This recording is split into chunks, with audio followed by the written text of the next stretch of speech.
আধুনিক ও উন্নত সেবা দেওয়ার লক্ষ্যে চাঁদপুরের কচুয়া সাচার দক্ষিণ বাজারে পপুলার হাসপাতাল অ্যান্ড ডায়াগনস্টিক সেন্টারের উদ্বোধন করা হয়েছে। উদ্বোধন উপলক্ষে শুক্রবার হাসপাতাল কার্যালয়ে দোয়া ও মিলাদ মাহফিলের আয়োজন করা হয়। সাচার পপুলার হাসপাতাল অ্যান্ড ডায়াগনস্টিক সেন্টারের চেয়ারম্যান আবু তাহের পাটোয়ারির সভাপতিত্বে ও বিতারা পশ্চিম ইউনিয়ন ছাত্রদলের আহ্বায়ক দেলোয়ার পাটোয়ারির পরিচালনায় এ সময় বক্তব্য রাখেন সাচার পুলিশ ফাঁড়ি জামে মসজিদের ইমাম ও খতিব হাফেজ দেলোয়ার হোসেন। এ সময় বক্তারা বলেন, রোগীদের উন্নত সেবা গ্রহণের জন্য এ প্রতিষ্ঠা করা হয়েছে। রোগীদের সার্বিক সেবা ও আধুনিকায়নের লক্ষ্যে এ হাসপাতাল করা হয়েছে। প্রতিষ্ঠানের সার্বিক সফলতা কামনায় সকলের সহযোগিতা কামনা করছেন হাসপাতালের পরিচালক ও সংশ্লিষ্ট কর্তৃপক্ষ।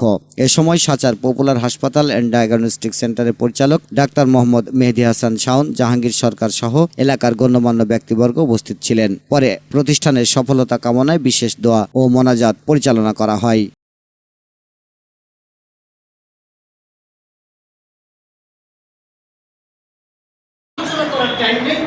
আমি আপনাদেরকে আহ্বান জানাবো, শুধু খানের পর যদি নিয়ম থাকে ইখলাসের সাথে যে মানব সেবা, আল্লাহ সন্তুষ্টির জন্য কাজ করবো, তখন দেখবেন এটার বরকত পাবেন। আর যদি চিন্তা করেন যে নয় ছয় কোনো রকম ভাবে তালি জোড়া দিয়ে সারাই দিতে বন্ধ হইল। চাঁদপুর কচুয়া থেকে মোহাম্মদ মাসুদ রানা, বাংলা ৭১ টেলিভিশন। বাংলা ৭১ টেলিভিশন, সত্য প্রকাশে আপোষহীন।